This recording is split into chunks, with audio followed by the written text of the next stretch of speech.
Good morning friends. कैसे हैं आप सब? आशा है आप सब अच्छे होंगे और आपकी तैयारी ठीक ठाक चल रही होगी। और जैसा कि यूपी ट्रिपल एस सी परीक्षा अब ज़्यादा दिन नहीं रह गया है, उसके अनुसार आप लोगों ने अपनी तैयारी को धार दी होगी। जल्दी जल्दी से आप सभी लोग लाइव आ जाएं। और जब कक्षा के दौरान यदि कोई चीज़ समझ में नहीं आती है तो उसको पूछें। एक बार ना आए, दो बार ना आए, आप चैट बॉक्स में लिखें। मैं और मेरी टीम प्रयास रहेगा उसको देखते रहेंगे, और इन बिटवीन भी मैं देखता रहता हूँ। जैसा कि सब बच्चे लाइव रहते हैं तो उसके अनुसार उन प्रश्नों को देखा जाएगा और उनका समाधान अपने असर से किया जाएगा। आज की कक्षा की जहाँ तक बात है, आज मैं उपस्थित हुआ हूँ साइंस एंड टेक्नोलॉजी की तीसरी कक्षा लेकर। बीच में थोड़ा सा अंतराल बढ़ गया था कि व्यक्तिगत व्यस्तता थी, लेकिन ठीक है, प्रयास रहेगा एक समयबद्ध तरीके से एक तय समय में आपके सिलेबस को पूरा कर लिया जाएगा। आप इस बात से बिल्कुल निश्चिंत रहें। आज का जो विषय होगा वो है नाभिकीय ऊर्जा से संबंधित। और नाभिकीय ऊर्जा जैसा कि विषय है तो स्वयं में एक शब्द निकल के आता है, नाभिक। हमें समझना होगा कि आखिर नाभिक क्या है। किसी भी परमाणु की नाभिक की एक मूलतः संरचना होती है, और इस संरचना में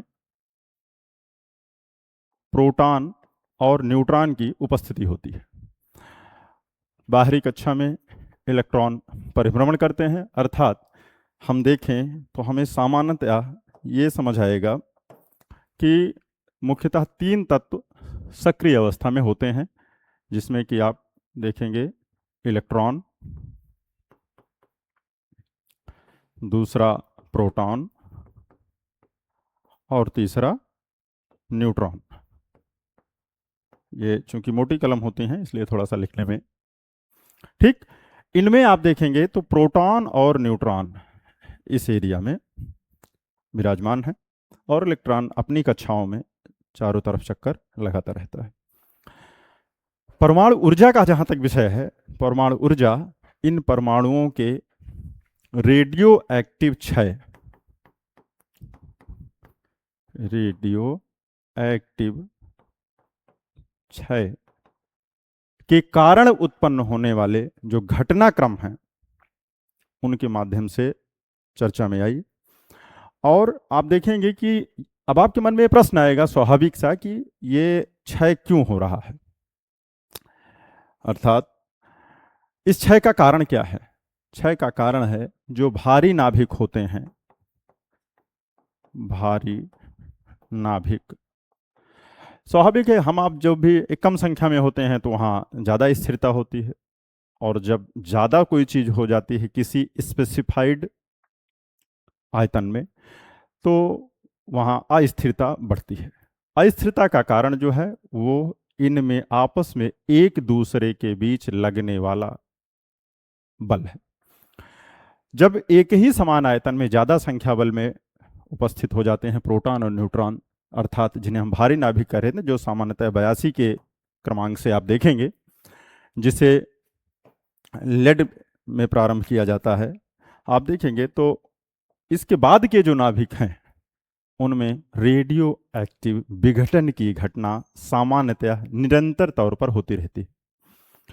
अब इस रेडियो एक्टिव विघटन से क्या होगा, सर सिंपल सा, चूंकि आज इस समय हम लोग उपस्थित हुए हैं नाभिकीय ऊर्जा के लिए, तो आप देखेंगे इन घटनाओं के परिणाम स्वरूप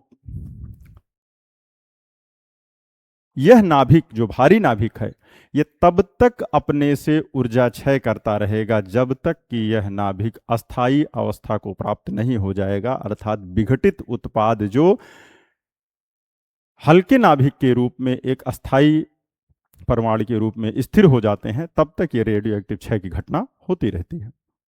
अब क्षय कैसे होगा, किस प्रकार का होगा, इसके लिए आप देखेंगे तो सामान्यतया दो घटनाएं हैं जो सबसे ज्यादा प्रचलित होती हैं, जिनका हम प्रमुखतः नाम देते हैं नाभिकीय विखंडन और नाभिकीय संलयन। और यही नहीं, इस पूरी कक्षा में जब आप देखेंगे किन प्रारूपों में विघटन होगा तो किरणों के माध्यम से होता है, क्योंकि हर पदार्थ की ये क्वालिटी होती है, उससे कुछ न कुछ क्षय हमेशा होता रहता है। और रेडियो एक्टिव क्षय की जहाँ तक बात आती है वो अल्फा बीटा एवं गामा किरणों के माध्यम से होता है, और तब तक उस नाभिक की अवस्था में होता रहता है जब तक वह मूल नाभिक, भारी नाभिक, अपने अस्थायित्व की अवस्था को नहीं प्राप्त कर जाता है। अब पहली चीज ठीक है, नाभिक का क्षय होगा तो उष्मा के प्रारूप में होगा। जब उष्मा उत्सर्जित होगी तो वह उष्मा आप किस प्रकार से अपने उपयोग में लाते हैं, यही शोध और संरचना का विषय है, जिससे यह पता चल सके कि हाँ उसका हम कैसे उपयोग करें। वर्तमान परिदृश्य में जब सामान्यतः पेट्रोलियम या अन्य उत्पादों से जो भी ऊर्जा निकल रही है या जैसे भी हम लोग चला रहे हैं, संसाधनों में उपयोग कर रहे हैं, ऊर्जा हमें मिलती है, कोई दिक्कत नहीं है, हमारा उद्देश्य भी पूर्ण होता है, वो भी कोई समस्या का विषय नहीं है। लेकिन सामान्यतः यह देखा गया है कि उससे अन्य जो कारक हैं, जैसा कि प्रदूषण या उपलब्धता या धन, ये सब ऐसे बिंदु निकल कर आते हैं, तुलनात्मक रूप में उसमें थोड़ी सी विसंगतियां होती हैं। जब परमाणु ऊर्जा की बात आती है, हाल ही के दिनों में काफ़ी चर्चा में रहा, और सामान्यतः जब हम अध्ययन करेंगे तो हम देखेंगे भी अभी, मूलतः कितनी मात्रा में कौन सी ऊर्जा निकलेगी, ये सबसे बड़ा विषय आता है। तो आप देखेंगे आइंस्टीन साहब ने इसके लिए एक बहुत सटीक फार्मूला दिया, जिसे कहा गया E equals to mc² formula. साहब E क्या है, M क्या है, C क्या है, बहुत सिंपल है, कोई दिक्कत नहीं है। E है वह उत्सर्जित ऊर्जा, ओके। M है द्रव्यमान, और C निर्वात में चाल है। अब आप कहेंगे कि सर ये निर्वात में चाल की जगह है क्यों? क्योंकि जो सटीक आकलन होता है सैद्धांतिक तौर पर उस गणना का कि किसी पदार्थ के कितने ग्राम के विघटन से कितनी ऊर्जा प्राप्त होगी, इसके लिए आपको स्थिर वातावरण में ही चीज़ों का आकलन करना पड़ता है। यह आकलन अन्य सैद्धांतिक तौरों पे अन्य उदाहरणों से भी किया जाता है, लेकिन उसमें और बहुत से कारक होके जो प्रभावित करेंगे आपकी गणना को, इसलिए आइंस्टीन साहब ने एक सामान्य सिद्धांत दिया इक्वल टू mc² के, अर्थात m द्रव्यमान के विघटन के उपरांत प्राप्त होने वाली ऊर्जा की गणना के लिए यह सामान्यतः एक सिद्धांत रहा, और डिटेल में भी पढ़ा जा सकता है, क्योंकि c फोटोनिक वेलोसिटी बनेगी, और फोटोनिक वेलोसिटी में आपको इक्वल टू न्यू लैम्डा से तरंग दैर्ध्य और आवृत्तियां परिभाषित होंगी, लेकिन वो यहाँ चर्चा का विषय नहीं है। अगली आप देखेंगे कि जब मुख्य बिंदु क्या निकल कर आता है, वो आएगा आपका नाभिकीय ऊर्जा। नाभिकीय ऊर्जा में आप देखेंगे कि नाभिक से प्राप्त होने वाली ऊर्जा है, और मुख्यतः ये दो प्रकार की होती है। कौन कौन सी? नाभिकीय विखंडन और नाभिकीय संलयन। अधिकांशतः जो बृहद स्तर पर ऊर्जा की चर्चाएं हो रही हैं इस समय वैश्विक परिप्रेक्ष्य में या साधारण सामान्य परिप्रेक्ष्य में, उनमें आप देखेंगे कि ये दो प्रारूपों में है, नाभिकीय विखंडन और नाभिकीय संलयन। इन दोनों को जब आप इनके अंतर को समझेंगे या इनके प्रकार को समझेंगे तो आप देखेंगे कि जो भी भारी नाभिक है, अब उस भारी नाभिक के टूटने की प्रक्रिया में एक तो उस नाभिक का स्वतः गुण है कि वो रेडियो एक्टिव क्षय के माध्यम से टूटेगा, और तब तक टूटता रहेगा, तब तक वो क्षय होता रहेगा जब तक कि वो स्थिर एक हल्के नाभिक का स्वरूप प्राप्त नहीं कर लेगा। लेकिन उसका वह क्षय हम आप सबके लिए लाभकारी नहीं होगा, इसलिए कोई तंत्र और ऐसी व्यवस्था बनाई जाए, ऐसे उपकरण बनाए जाएं, ऐसे शोध किए जाएं जिनके माध्यम से उस ऊर्जा शक्ति को, उस उष्मा को हम अपने उपयोग में लाएं। अब वो उपयोग में लाने के लिए आपको डिजायर्ड थिंग्स चाहिए होंगी, जिनके लिए हम क्या करते हैं, सामान्य एक पहला प्रक्रम अपनाते हैं जिसको कहते हैं हम विघटन की प्रक्रिया।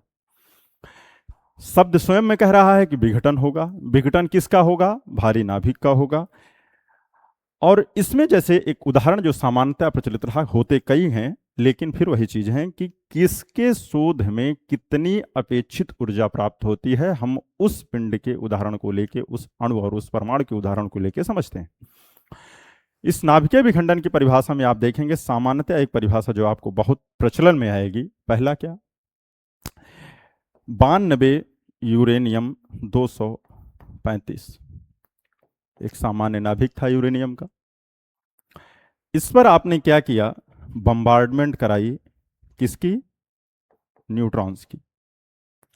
बाकियों से भी कराया जा सकता है, लेकिन उससे आप सबसे महत्वपूर्ण समझिए, हमेशा उन कारकों का चुनाव किया जाता है जिनसे उनके व्यक्तिगत प्रभाव न्यूनतम हो। न्यूट्रॉन क्या है? आवेशित मूलकण है नहीं, न्यूट्रल है, इसलिए इसके बम्बार्डमेंट से इस नाभिक की मूल संरचना में आवेश के प्रारूप में कोई प्रभाव नहीं पड़ेगा।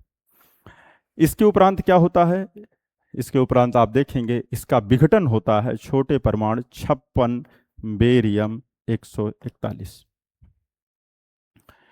और सह उत्पाद बनेगा क्या? 36 क्रिप्टन 92। और सह उत्पाद क्या करेगा? साहब न्यूट्रॉन की एक चेन विकसित करेगा साहब। और क्या करेगा साहब? आपको 200 मेगा इलेक्ट्रॉन वोल्ट की ऊष्मा देगा साहब। अर्थात प्रथम घटनाक्रम में आप देख रहे हैं एक परमाणु के विघटन से आपको एक श्रृंखला मिल रही है, सहयोगी उत्पाद मिल रहे हैं, साथ ही साथ आपको न्यूट्रॉन की एक श्रृंखला प्राप्त हो रही है। अब यह जो फूटा हुआ न्यूट्रॉन है क्या वहां शांति से बैठेगा? जी नहीं, ये पुनः आके दूसरे नाभिक से मिलेगा जो कि फिर से वही इसके पास उपस्थित होगा 92 यूरेनियम 235। यह न्यूट्रॉन इस दूसरे नाभिक के तोड़ने के लिए पुनः कारक बनेंगे और यह श्रृंखला अनवरत चलती रहेगी। इसलिए इस नाभिकीय श्रृंखला को एक चेन श्रृंखला के तौर पर परिभाषित किया जाता है। इसीलिए सामान्यतः कहते हैं कि जब तक अस्थायित्व की अवस्था प्राप्त नहीं होती, जो दीर्घकालिक अवस्था होती है, एक ऊर्जा ग्रहण करने की चरणबद्ध श्रृंखला है जिसे आप आज के समय में परमाणु ऊर्जा की संज्ञा देते हैं। अर्थात आप देखेंगे कि इसके तहत आपको इनिशिएशन के तौर पे एक बार की प्रक्रिया स्टार्ट करनी है, वह प्रक्रिया अनवरत चलती रहेगी। अब कैसे चलेगी? चलाने के लिए आपके लिए कुछ संसाधनों की आपको जरूरत पड़ेगी जिन्हें आप रिएक्टर्स की संज्ञा देते हैं। अभी हम उस बिंदु पर आएंगे जब हम परिभाषित करेंगे कौन से रिएक्टर्स होंगे, उसमें मंदक क्या होंगे, शीतलक क्या होंगे, ईंधन क्या होंगे और उन्हें नियंत्रित कैसे किया जाएगा जिससे कि हमारी आपकी इच्छा के अनुरूप परिणाम प्राप्त हों। यह जो कुछ आपने अभी देखा विखंडन के प्रारूप में, इसमें आपने एक सामान्य उदाहरण देखा कि कैसे। अब विषय यह है कि आपको यूरेनियम प्राप्त कहाँ से होगा। आप सबको पता है कि यूरेनियम की सामान्य जो मात्रा है बहुत सीमित है, वो विशेष करके अपने भारत के परिप्रेक्ष्य में अत्यंत सीमित है। तो उसके बारे में अभी हम क्रमिक विकास की चर्चा करेंगे।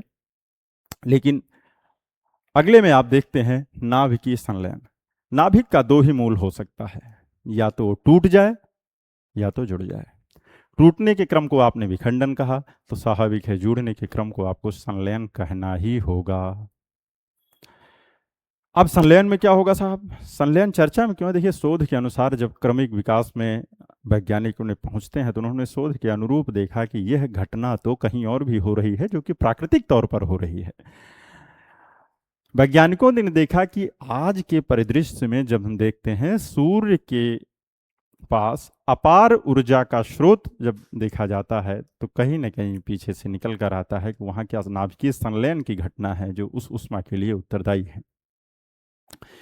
क्योंकि प्लाज्मा विघटन या अन्य क्रियाओं में आप देखते हैं कि हाँ, हर क्रिया में कहीं ना कहीं एक चेन श्रृंखला का निर्माण हो रहा है और एक ऊष्मा उत्पादित हो रही है, वह गुणांक के तौर पे अगली क्रिया को एक्टिवेट करती है। अर्थात नाभिकीय संलयन रेडियो एक्टिव विघटन की, या कह लीजिए आप परमाणु विघटन की वह घटना है जिसमें दो हल्के नाभिक एक उपयुक्त तापमान एवं उपयुक्त परिस्थिति पर संयुक्त होकर एक बड़े नाभिक का निर्माण करते हैं और एक श्रृंखलाबद्ध क्रिया का निर्माण करते हैं। तदोपरांत एक ऊष्मा की मात्रा निकलती है। उदाहरण के लिए जब आप देखेंगे तो इसमें आपको मिलेगा सामान्य। देखिए, उदाहरण और हो सकते हैं। कई बार आपके मन में प्रश्न आ सकता है कि सर आप यही उदाहरण क्यों ले रहे हैं? साफ शोध की प्रक्रिया है, वैज्ञानिकों ने इन्हीं को सबसे उपयुक्त पाया, इसलिए हम आप भी ले रहे हैं। बाकियों से भी आप करा सकते हैं, बाकियों का भी आप अध्ययन कर सकते हैं, कोई दिक्कत नहीं है। आप यहां देखेंगे कि बात होगी हाइड्रोजन के समस्थानिकों की। 1H2 plus 1H2 that gives 2He3 plus 0N1 plus 2 mega electron volt energy. That is ranging from 2 to 2.4, whatever it may be, but most probably we expect it for 2. आप देखेंगे कि यहां हाँ, बस इसकी एक शर्त है श्रीमान। वो शर्त यह है उपयुक्त तापमान, या आप कह लें उच्च तापमान।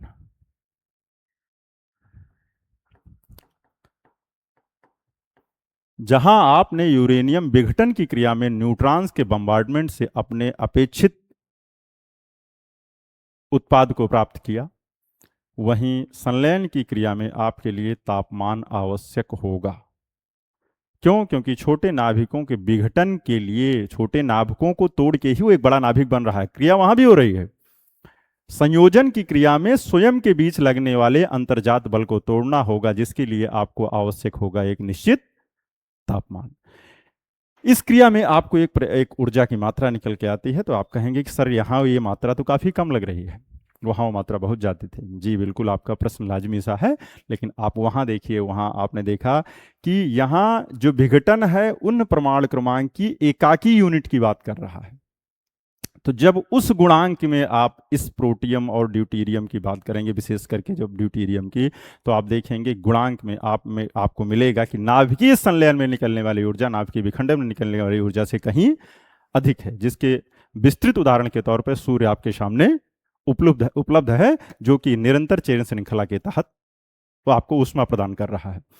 इन्हीं सिद्धांतों को उपयोग करके वैज्ञानिक जब आगे बढ़ते हैं, तो उन्होंने देखा कि भारत में इसका क्या कैसे उपयोग किया जा सकता है और भारत के परिप्रेक्ष्य में इसकी प्रासंगिकता क्या होगी।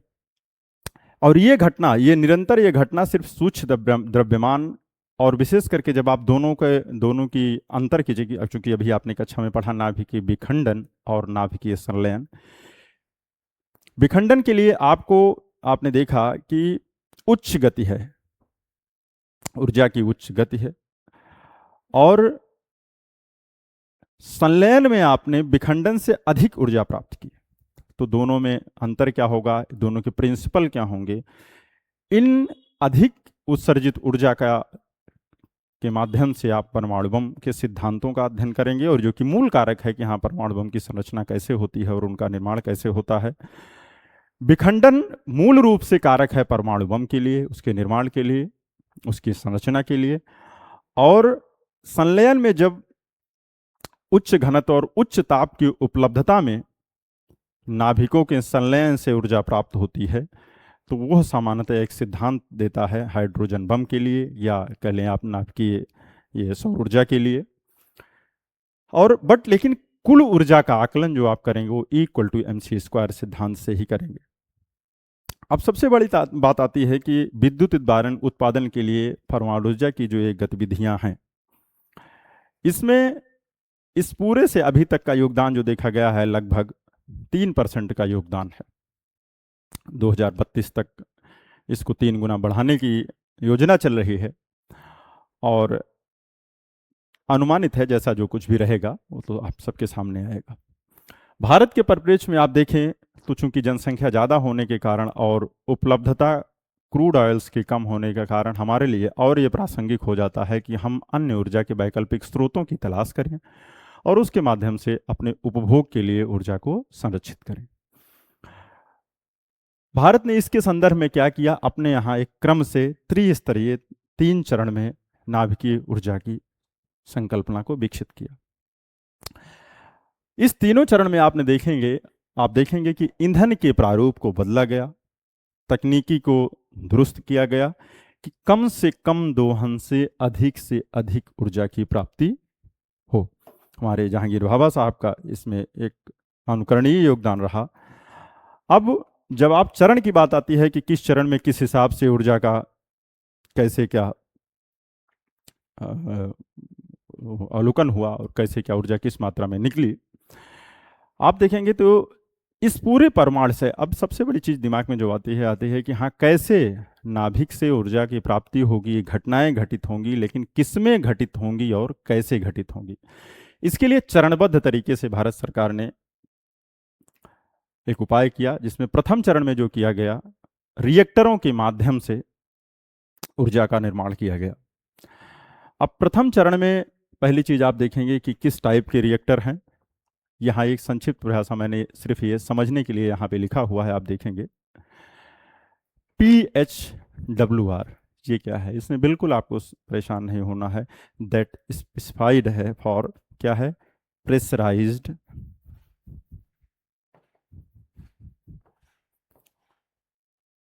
Heavy water reactor.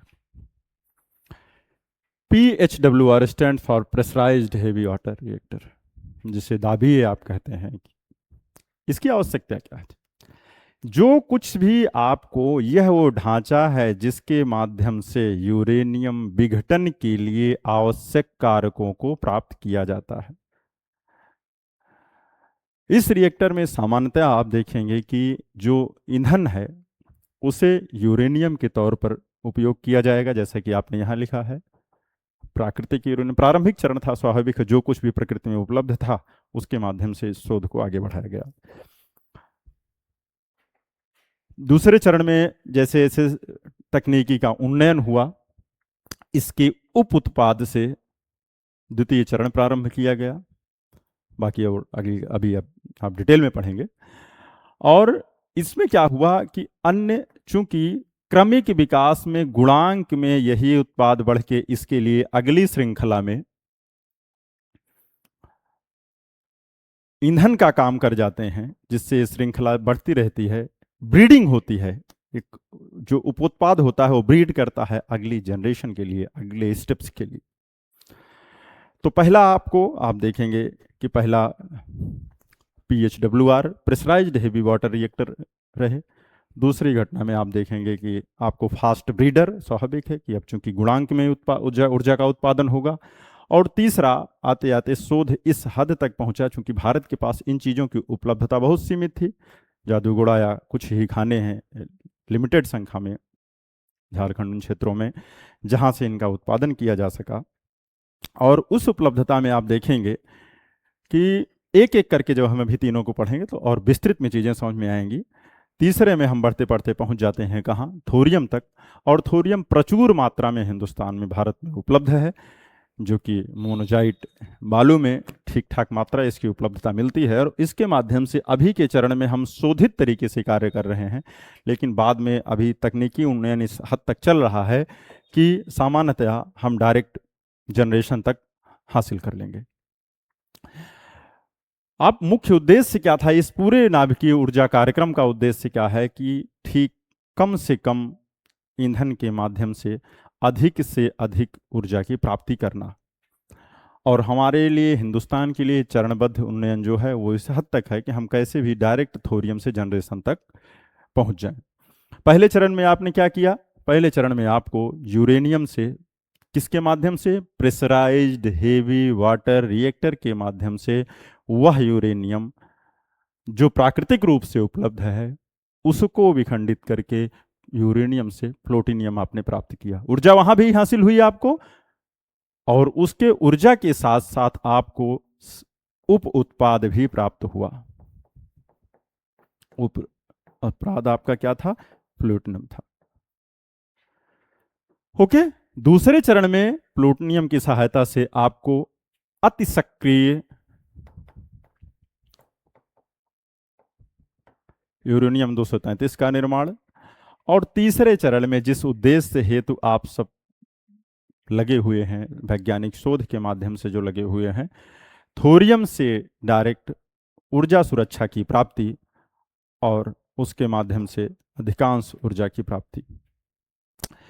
बहुत ही समझने वाली चीज़ें हैं, बहुत सामान्य हैं। आपको इस पूरे घटनाक्रम में रेडियो एक्टिव क्षय जरूर समझना चाहिए, आइंस्टीन प्रिंसिपल जरूर समझना चाहिए, नाभिकीय विखंडन की क्रिया में कैसे नाभिक टूटते हैं उसको समझ में आना चाहिए, संलयन की क्रिया में कैसे जुड़ते हैं, ऊर्जा की सतत मात्रा क्या है, ये सब सामान्य प्रश्न हैं जो आपको हमको समझ में आने चाहिए। आप देखेंगे कि अब यहाँ वहाँ हमने आपको सामान्यतः बताया कि हाँ ऊर्जा चरण में कैसे हम लोग कितने प्रयास में कहाँ तक की यात्रा किए। आप देखेंगे अब मैं आपको एक एक डिटेल करके बताऊंगा कैसे भारत में त्रिस्तरीय नाभिकीय ऊर्जा कार्यक्रम का संचालन किया जा रहा है। इसमें आप देखेंगे तो सामान्यतः जो अंतर होगा इनकी प्रवृत्ति से होगा, किनमें किस प्रकार का ईंधन प्रयुक्त हो रहा है, किसमें किस प्रकार के शीतलक प्रयुक्त हो रहे हैं, किसमें किस प्रकार के मंदक प्रयुक्त हो रहे हैं, किसमें किस प्रकार की कंट्रोलिंग रॉड्स यूज हो रही हैं। उनकी तकनीकी उन्नयन के आधार पर, ईंधन के आधार पर आपने वर्गीकृत किया हुआ है हमने सबने कि किस हिसाब से कौन सी ऊर्जा का किसमें निर्माण होता है। आप देखेंगे जो पहला स्टेज आपका रहा वो रहा pressurised heavy water reactor. Pressurise heavy water water reactor में आप देखेंगे कि पहले कंडीशन में आपको प्राकृतिक यूरेनियम ईंधन के रूप में उपयोग करना है। उत्पाद इसमें आप देखेंगे आपको उप उत्पाद उष्मा के साथ साथ प्लूटोनियम 239 आपको उप उत्पाद के रूप में प्राप्त होता है, और यह उत्पाद टूट कर उष्मा का निर्माण करता है, जो कि हेवी उष्मा के रूप में आपके सामने उपस्थित होती है। सबसे बड़ी चीज जाने आपकी, जो प्राकृतिक यूरेनियम है उसका 0.70 ही, आप देखेंगे प्राकृतिक यूरेनियम, ये बहुत महत्वपूर्ण समझना है और यही समझने लायक है कि आप पहले स्टेज में ईंधन के तौर पे प्रयोग कर रहे हैं प्राकृतिक यूरेनियम का, और यदि कोई ऐसा ईंधन आपके समक्ष उपलब्ध हो जिसका केवल 0.70% आपके उपयोग एवं दहन के लिए आपके अनुकूल हो, तो स्वाभाविक है आप कहेंगे कि सर इससे क्या हमें प्रॉफिट हो, क्योंकि आज के समय में यह हमेशा ये देखा गया इनपुट वर्सेस आउटपुट में यदि आपके पास उष्मा की ठीक ठाक मात्रा ऊर्जा मिल रही है तब आप कहेंगे कि हाँ ठीक है, यह क्रम सही है। इससे हमें क्या मिला, ये आपके मन में प्रश्न आएगा। बिल्कुल आप कहोगे कि सर ये तो 0.70 से ही हमारा क्या होगा, कुछ नहीं, बिल्कुल सही है। जहां एक तरफ इससे हमें 0.70 मात्रा ऊर्जा प्राप्त होती है, वहीं दूसरी तरफ यह जो PHWR pressurised heavy water reactor, ये बचे हुए 99.30% जो बचा हुआ है इसको मोस्ट ऑब्ली कन्वर्ट करता है, और जब यूरेनियम 238 में कन्वर्ट होता है उस पूरे घटनाक्रम के प्रारंभिक चरण में, तो आप देखेंगे यह एक विखंडनीय पदार्थ की उपस्थिति होती है।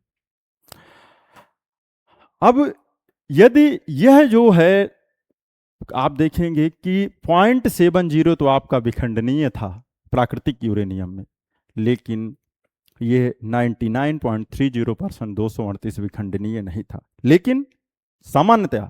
लेकिन अब रिएक्टर के सहयोग से आपने क्या हासिल किया, रिएक्टर के सहयोग से आपने हासिल किया कि यह पूरा का पूरा आपने रूपांतरित कर दिया, जितना विखंडन होने के उपरांत आपने किस में रूपांतरित कर दिया, प्लूटोनियम 239 में।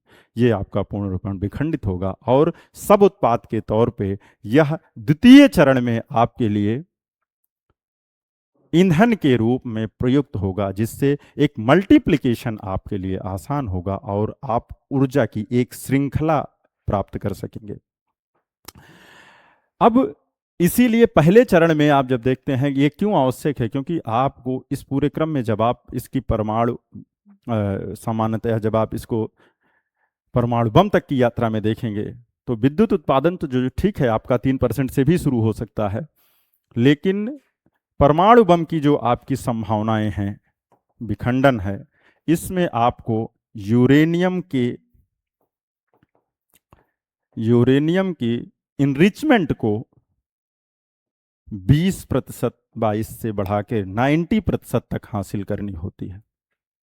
जब तक आपको यह संकेंद्रण नहीं मिलेगा तब तक आपके लिए संभव नहीं होगा कि आप परमाणु बम की इस यात्रा में आगे बढ़ें। प्रथम चरण से समझते हुए जब आप बढ़ते हैं दूसरे चरण में, तो आप देखेंगे ये सामान्यतः प्रथम चरण के उत्पाद या बाकी चीजें आपको बताई गई जो हमने अभी पिछली स्लाइड में देखी। बस विशेष ध्यान ये रखना है कि वह यूरेनियम जो कि प्राकृतिक उपलब्धता में 0.30 केवल आपको सामान्यतः 235 के रूप में आइसोटोप्स देता है, उसके इस पूरे निर्माण में यह एक प्रमुख कारक है जो आपको द्वितीय चरण के ईंधन के तौर पर प्राप्त होता है।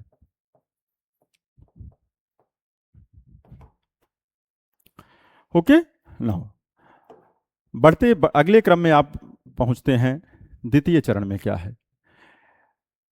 अब चूंकि एक गुणांक के रूप में आपको ईंधन प्राप्त हुआ कहां से, प्रेशराइज्ड हेवी वाटर रिएक्टर से। अब आपके पास प्लूटोनियम उपलब्ध हो चुका है, ब्रीडिंग होगी। Now breeding means what, step to step जब आप देखते हैं कि एक पीछे वाला जनरेशन, ब्रीडिंग शब्द जो एराइज होता है दैट कम्स फ्रॉम जनरेशन, की how the things get braided.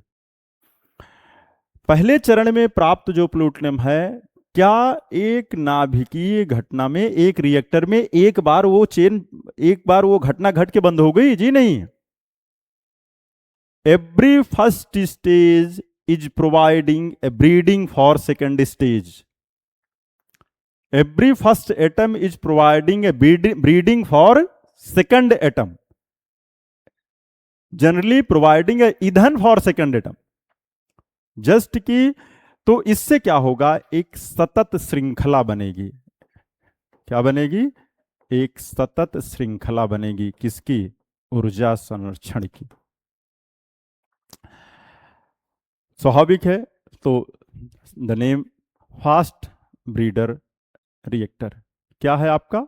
द्वितीय चरण. ईंधन क्या होगा? प्लूटोनियम. कहां से मिला? प्रथम चरण से. कैसे मिला? यूरेनियम के प्राकृतिक यूरेनियम के विघटन से. वहां आपने क्या क्या यूज किया? भारी जल आपको शीतलक और मंदक के रूप में आपने प्रयोग किया. यहां आप देखेंगे कि अब आप चूंकि वहां आपको नियंत्रित करना था किसको? डायरेक्ट यूरेनियम को, प्राकृतिक यूरेनियम को, जिसके विस्फोटक वो जो शुरुआत के 3.30% थे वही विस्फोटक की स्थिति में थे. वहां आपको मंदक की आवश्यकता थी जो कि नियंत्रित करें उस विघटन की रेट को, उस दर को. यहां आप देखेंगे अब आपको मंदक की आवश्यकता नहीं है, क्योंकि आपकी तकनीकी उन्नयन की अवस्था आपको मिल चुकी है जब आप हाईली जनरेशन की बात कर रहे हैं. हाँ, बट जब आप कोई चीज फास्ट ब्रीडिंग में आएंगे, स्वाभाविक है वहां पे तापमान एकाएक ज्यादा बढ़ेगा, इसलिए आपको एक इंप्रूव्ड शीतलक की आवश्यकता होगी. इसलिए आप यहां पे कॉस्टली द्रवित सोडियम उपयोग करते हैं. किस लिए? शीतलक की भूमिका में. प्रथम चरण से जब आप उप उत्पाद की बात करते हैं, प्राप्त हुआ ये ऑक्साइड, ये अगली चेन श्रृंखला में विघटन के लिए महत्वपूर्ण कारक उपलब्ध होता है और ये प्लूटोनियम 239 के उत्सर्जन की श्रृंखला को उद्दीपित करता है उत्प्रेरक के तौर पर. इसके चूंकि word itself says fast breeding depends upon generation, designing, कि आप किस मात्रा तक कैसे इससे ऊर्जा उत्पादित करना चाहते हैं. तो द्वितीय चरण में आपने क्या देखा कि आपको मंदक की आवश्यकता नहीं है. ईंधन आप प्रथम चरण से प्राप्त प्लूटोनियम का उपयोग कर रहे हैं. शीतलक के तौर पर आप द्रवित सोडियम का उपयोग कर रहे हैं. और इनमें चूंकि उत्सर्जित होने वाले जो न्यूट्रॉन है वो डायरेक्ट ब्रीडिंग के लिए कारक के रूप में कार्य करते हैं. अभी आप आगे बढ़ेंगे तो आप देखेंगे, चूंकि यहाँ एक सिंपल संरचना थी इसलिए हम लोग बहुत डिटेल में और नहीं जाएंगे, क्योंकि पाठ्यक्रम को भी देखना है. आगे चल के ये फास्ट ब्रीडर रिएक्टर के भी अलग अलग उष्मीय ब्रीडर, न्यूट्रॉन बेस ब्रीडर कई आगे आपको प्राप्त होंगे. लेकिन चूंकि इस वाली स्लाइड में हम लोगों के लिए सामान्यतः यही था कि हाँ कैसे उस चीज को समझा जाए कि ऊर्जा का नियंत्रण कैसे किया जा रहा है और उत्पादन कैसे किया जा रहा है. इस उत्पादन के जब आप बढ़ेंगे तो आप देखेंगे कि तीसरा चरण आता है नाभिकीय ऊर्जा का, जो कि आज के दौर में जिस पर सामान्यतः तकनीकी उन्नयन के लिए सरकार प्रयत्नशील है. चूंकि यह वो थोरियम है, यदि इस पर निर्भरता हो जाए और इससे उत्पन्न होने वाले ऊर्जा तक की हमारी पहुंच सुनिश्चित हो जाए, तो फिर भारत में ऊर्जा के लिए कहीं कोई दिक्कत नहीं रह पाएगी, क्योंकि सामान्यतः हमारे पास इसका एक सबसे अधिक स्टॉक अवेलेबल है. इसमें क्या करेंगे? इसमें फिर से पुनः चूंकि अब आप देखेंगे कि प्रेशराइज्ड हेवी वाटर रिएक्टर आपने पहले स्टेज में प्रयोग किया, क्योंकि वहां आपको कंट्रोल करना था किसको? रॉ मटेरियल को. वो रॉ मटेरियल क्या था? प्राकृतिक यूरेनियम था. यहां आपको फिर थर्ड स्टेज में आते समय प्राकृतिक थोरियम को नियंत्रित करना है. अब आपको फिर एडवांस्ड, फिर आप चलेंगे हेवी वाटर रिएक्टर के पास, बट अब वो प्रेशराइज्ड ना होके, और सबसे बड़ी चीज प्रेशराइज्ड ही क्यों था वहां, एक ये चीज छूट जा रही है कि पहले स्टेज में प्रेशराइज्ड का आशय क्या था. चूंकि उस घटनाक्रम के लिए भारी जल के माध्यम से दो चीजें हमें उत्पन्न करनी है. पहला, एक तापमान उत्पन्न करने के दो तरीके हैं, या आप उस चीज को गर्म कर दें या किसी ऐसी तकनीकी का उपयोग करें, ऐसे पदार्थ का उपयोग करें जिसके अधिक संकुचन मात्र से वह तापमान आपको हासिल हो जाए जिस पर कि वो घटना घटित हो सके. थोड़ा सा जटिल लग रहा है आप लोगों को समझने में? नहीं, बिल्कुल जटिल नहीं है. आपको मैं सिंपल इसको समझाता हूं दो ईंधन से. जैसे वर्तमान परिप्रेक्ष्य में आपकी समझ के लिए आपके पास से मैं उदाहरण लेता हूं पेट्रोल और डीजल. आपने बार बार आप कहेंगे कि सर ये pressurised, what what does it mean. बिल्कुल, इसलिए सिर्फ कि पेट्रोल एक अति ज्वलनशील पदार्थ है, तो इसलिए इसमें प्रेशराइज कहीं नहीं उपयोग होगा। इसमें 1:5 to 6 के अनुपात में अगर आप इसको प्रेशर डाल के कार्बोरेटर से छिड़काव करके स्पार्क प्लग के माध्यम से इग्निशन देकर आप अपनी गाड़ी को चलाते हैं। लेकिन जब डीजल गाड़ियों की बात आती है, वहां इसी ईंधन को, पेट्रोल जो था 1 अनुपात का, इस 1 अनुपात के डीजल को साहब 16 अनुपात में 1:16 के प्रेशराइज एटमॉस्फेयर में प्रेशर किया जाता है, और बिना स्पार्क के सिर्फ दबाव के माध्यम से वह तापमान हासिल कर लिया जाता है कि यह डीजल अपने आप इग्नाइट हो जाता है। आज रिएक्टरों में ड्यूटीरियम को उस दबाव की मात्रा तक दबाया जा रहा है प्रेशर से, जिससे कि वो टूटने के लिए आवश्यक तापमान को बिना किसी अन्य युक्ति के हासिल किया जा सके और अपनी चेन रिएक्शन हम प्राप्त कर सकें। अब यहां विषय आता है तीसरे घटनाक्रम में, तो सबसे महत्वपूर्ण जो है वो है, इसको आपने क्या नाम दिया, थोड़ा सा प्रेशराइज ना होके इसके साथ और कोई तकनीकी का भी प्रयोग करते हैं। और उसमें अब चूंकि आपने देखा दूसरे में आपने मंदक का प्रयोग नहीं किया, क्योंकि वहां आपका रॉ नहीं था, वहां आपने प्लूटोनियम सब उत्पाद का उपयोग किया। तीसरे घटनाक्रम में, तीसरे चरण में आप पुनः पहुंच रहे हैं किसके पास, प्राकृतिक थोरियम के पास। तो स्वाभाविक है आपको पुनः मंदक की भी आवश्यकता होगी, और किसकी, शीतलक की भी आवश्यकता होगी।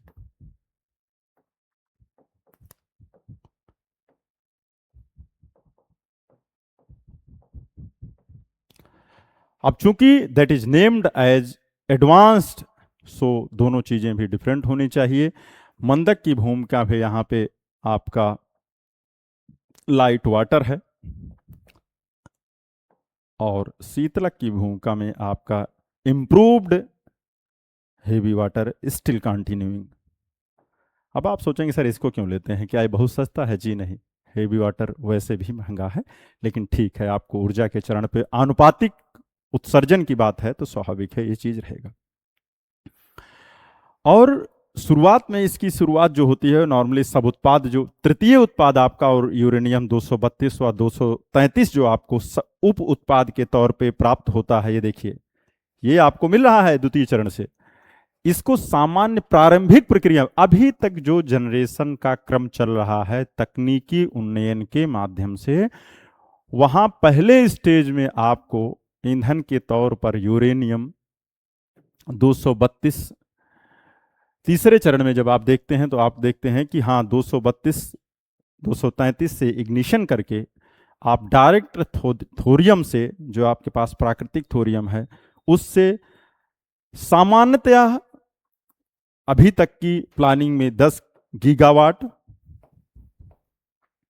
और अन्य तकनीकी उन्नयन के माध्यम से प्रयास है 500 गीगावाट तक की जनरेशन की जा सकती है। और यही नहीं, ये तो सामान्यतः आपने 3 रिएक्टर पढ़े, जैसे pressurized heavy water reactor, hybrid breeder reactor और another advance heavy water reactor. इनके अलावा, और अभी चूंकि ये तीसरा जो चरण है, अभी भारत में विशेष करके, अन्य जगहों पर भी वही स्थिति है, लेकिन भारत में विशेष करके अभी ये प्रभावी नहीं है। इस वजह से बाकी जो 2-3 हैं, जैसे उन्नत भारी जल रिएक्टर, कैटलिक या आप कह लें उत्प्रेरक आधारित रिएक्टर, अभी चरणबद्ध तरीके से इनकी चर्चा चल रही है, इनके माध्यम से कि तापमान कहीं और किसी स्थिति से उत्पन्न कर लिया जाए और ऐसे अवस्था प्राप्त कर ली जाए कि हाँ भारत में विशेष करके ऊर्जा की पूर्ति हो सके।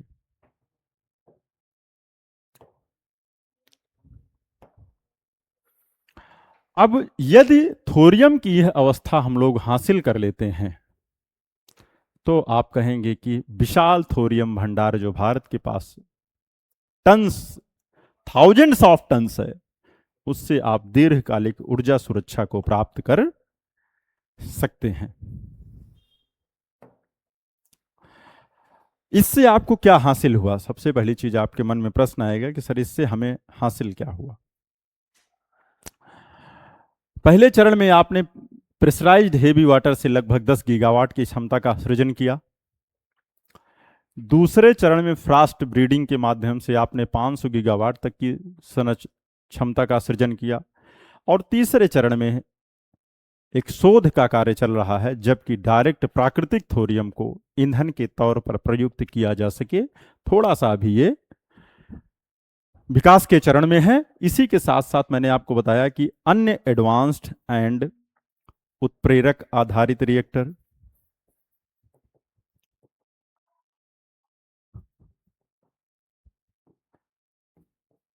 दूसरा कॉम्पैक्ट लाइट रिएक्टर या स्मॉल रिएक्टर्स, जिस पर अभी के बजट में प्रावधान भी किए गए हैं, इन शोधों के माध्यम से अपनी ऊर्जा क्षमता को प्राप्त करने का प्रयास चल रहा है, क्योंकि अंतिम चरण जो है वो अभी उन्नयन की अवस्था में है।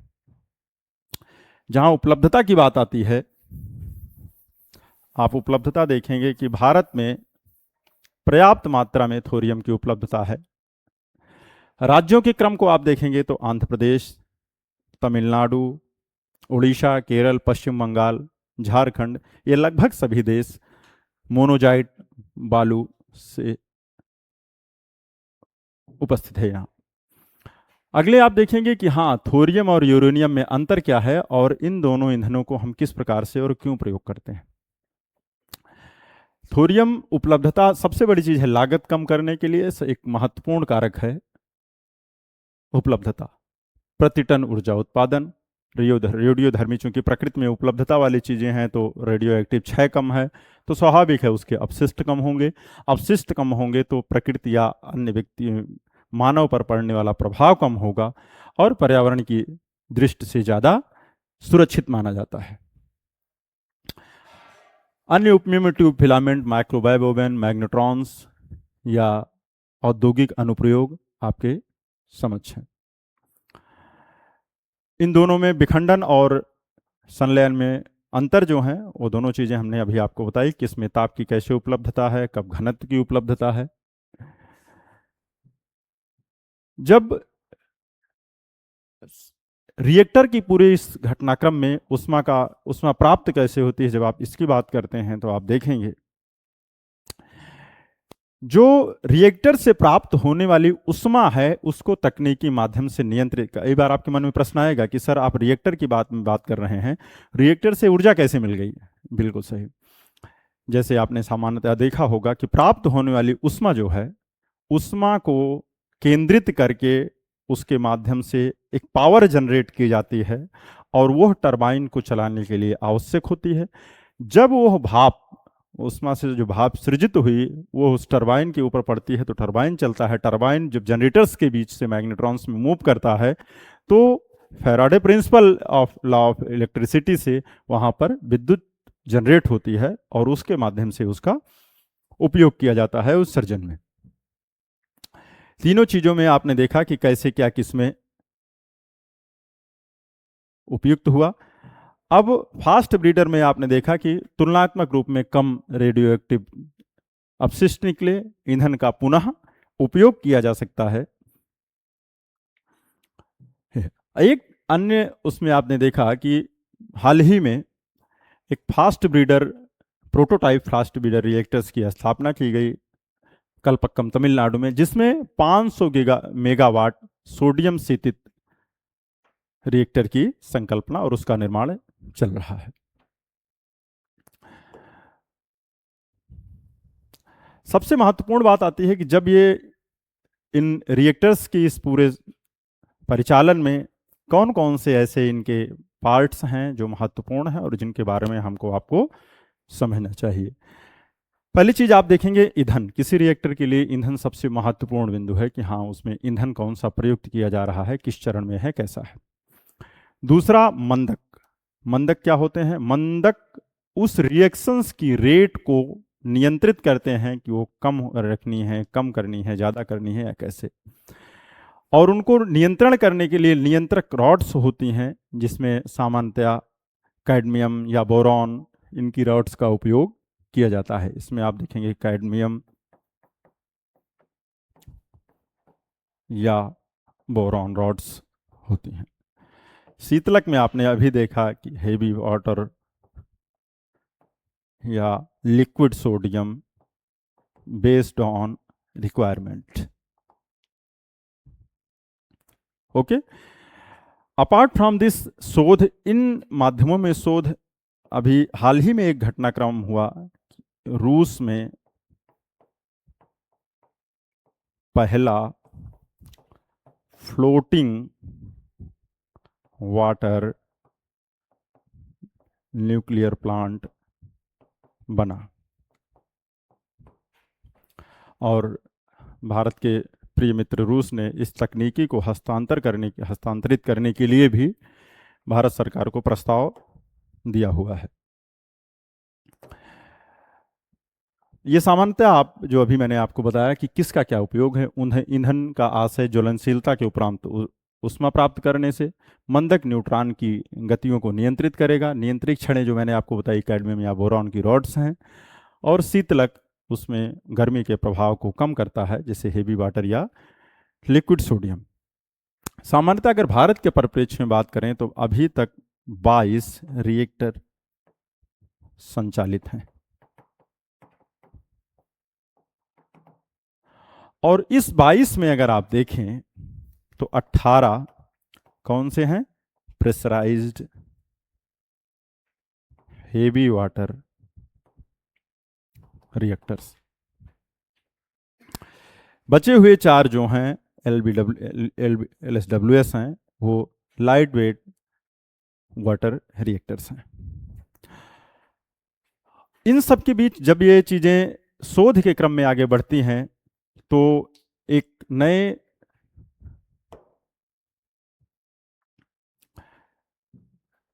कैटेगराइजेशन की बात आती है। जब हम रिएक्टर्स को उनकी क्वालिटी के आधार पर कैटेगराइज करते हैं तो प्रथम श्रेणी में प्रेशराइज्ड हेवी वाटर्स, उसके बाद बॉइलिंग वाटर्स, सेम वही कि जो टेम्परेचर आप प्रेशराइज करके ड्यूटीरियम को प्राप्त कर रहे थे वो बॉयल करके उस तापमान को आप हासिल कर रहे हैं, जैसे कि मैंने आपको पेट्रोल और डीजल इंजनों के माध्यम में बताया। तीसरा pressurised heavy water, again you are getting the temperature desired temperature by applying excess pressure. Another gas cooled reactor, you are just changing the cooling modes, जिसमें जो आप शीतलता प्राप्त कर रहे थे भारी जल से वो गैस कूलिंग के माध्यम से। इन नॉमेनक्लेचर्स के आधार पर इनके वर्गीकरण किए गए हैं। अगला जो सबसे महत्वपूर्ण विषय आता है वो एक ITER, इंटरनेशनल थर्मोन्यूक्लियर एक्सपेरिमेंट, जो चल रहा है वर्तमान में, जिसमें चीन काफ़ी सक्रियता से जुटा हुआ है। और उसका प्रयास है कि जो तापमान और जो ऊष्मा सूर्य के पास से प्राप्त हो रही है, यहाँ क्यों नहीं वह परिस्थितियां उत्पन्न करके कृत्रिम सूर्य की परिभाषा के आधार पर उस क्षमता को प्राप्त किया जा सके। इसके लिए सामान्यतया रखा गया है कि जितने भी जो वर्तमान में जनरेशन है, अगर वो एक ईंधन से 10 का है तो यहाँ इनका प्रयास है 10 गुना कैसे इसको बढ़ाया जा सके। ये मेन इसमें नॉर्मली 21 नवंबर 2005 को इसकी संकल्पना रखी गई थी और बाद के समय में अन्य देश भी उसमें जुड़ते चले गए। एक सबसे महत्वपूर्ण तथ्य आता है टोकामार्क। टोकामार्क कुछ नहीं, एक संलयन ऊर्जा को उपयोग करने के लिए केंद्रित करके अपेक्षित लाभ प्राप्त करने की प्रायोगिक मशीन है, जिसमें चीन शोध के स्तर पर काफ़ी तेजी से आगे बढ़ रहा है और उसने अपने द्वितीय स्टेज टोकामार्क मशीन पर भी पूर्णतया दक्षता हासिल कर ली है। जहाँ तक आईटीआर की अभी हम बात कर रहे थे, अब वर्तमान में लगभग इसे 7 देशों द्वारा वित्त पोषित किया जा रहा है।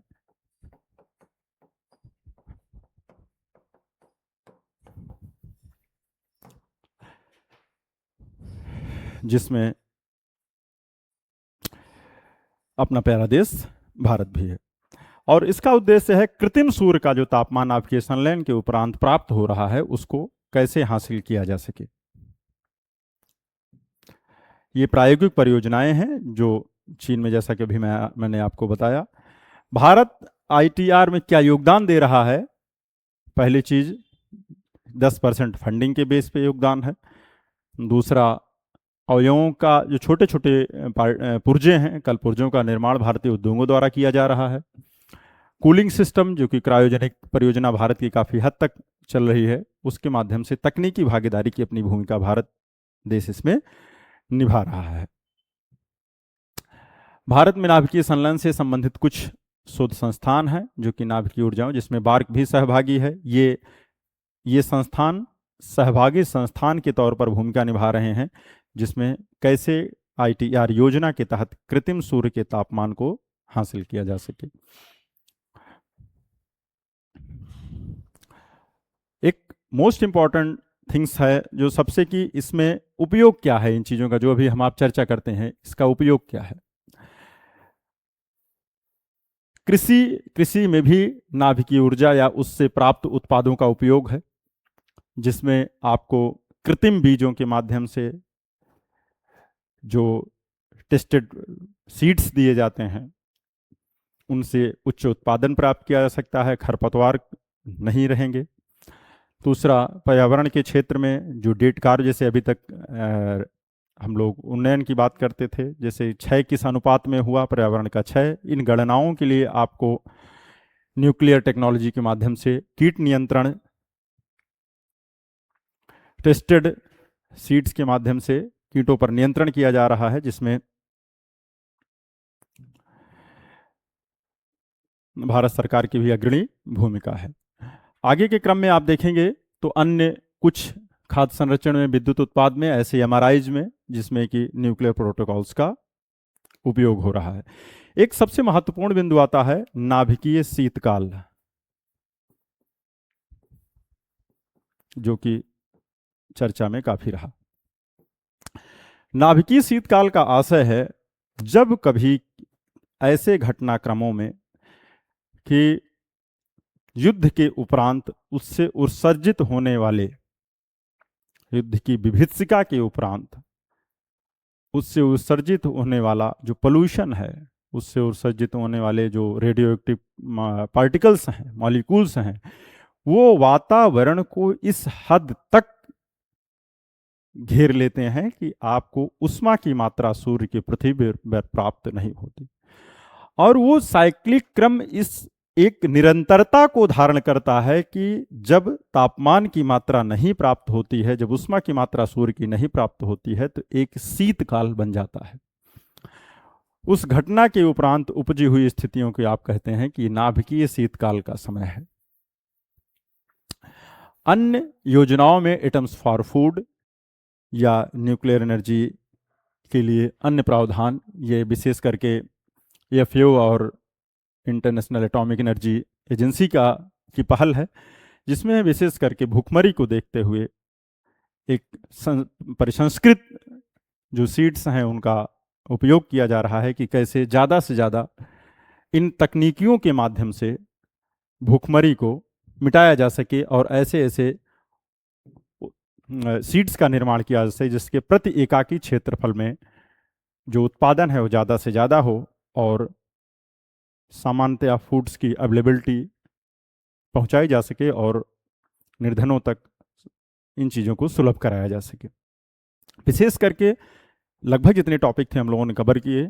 अब मेन जो इम्पॉर्टेंट थिंग्स है वो ये है कि हाँ, बजटीय प्रावधान भारत के परिप्रेक्ष्य में क्या कैसे किए गए हैं। भारत के परिप्रेक्ष्य में जब आप देखेंगे तो भारत का लक्ष्य है कि वर्ष 2047 तक 100 गीगावाट परमाणु क्षमता का लक्ष्य हासिल करना है भारत को। और जैसा मैंने अभी आपको कहा कि तीसरा चरण जो कि प्राकृतिक थोरियम पर आधारित है, उसे अभी भारत तकनीकी उन्नयन के कारण हासिल नहीं कर सका है।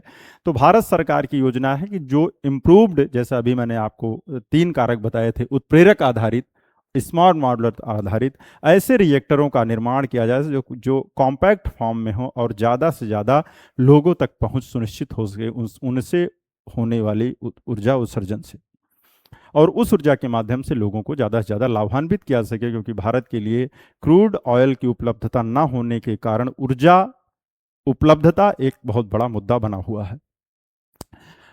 इसके लिए विशेष करके जो स्मॉल मॉडुलर्स हैं, इनके लिए अनुसंधान एवं इनके रिसर्च एंड डेवलपमेंट के लिए भारत सरकार ने 20,000 करोड़ रुपए का बजटीय प्रावधान किया हुआ है। और टारगेटेड कॉन्सेप्ट परमाणु विभाग में संचालित किया जा रहा है सिंगल विंडो के माध्यम से, कि 2033 तक कम से कम 5 इंडियनाइज्ड हमारे जो आप स्मॉल मॉडुलर रिएक्टर्स हैं वो हम स्टेब्लिश कर ले जाएं, जिससे कि ऊर्जा क्षेत्र में इंडिपेंडेंसी हो सके और थोड़ी सी स्टेबिलिटी आ सके। साथ साथ बजटीय प्रावधानों के तहत परमाणु के क्षेत्र में अन्य योजनाओं को बढ़ावा दिया जा रहा है, जिससे कि उसका लाभ आम जनता को मिल सके। इसके अलावा आप देखेंगे अंतर्राष्ट्रीय स्तर पर नाभिकीय ऊर्जा शिखर सम्मेलन, जो इंटरनेशनल एटॉमिक एनर्जी एजेंसी और बेल्जियम के द्वारा 2024 में स्थापित किया गया, और बाकी के अभी तक की लगभग की योजनाओं में भारत सरकार का प्रयास है कि कैसे ज़्यादा से ज़्यादा उत्पादन करके जो ऊर्जा की अनुपलब्धता है, कमी है दूर दराज के क्षेत्रों में, उनको दूर किया जा सके। और इन्हीं उम्मीदों के साथ कि अपनी इस यात्रा में भारत सरकार सफल हो कि 2047 तक भारत एक उन्नत परमाणु प्रौद्योगिकी में वैश्विक नेतृत्वकर्ता के रूप में स्वयं को स्थापित कर सके। मैं अपनी इस कक्षा को यहीं विराम दूंगा। अगले लेक्चर में हम पुनः मिलते हैं, तब तक के लिए आप सबसे नमस्कार।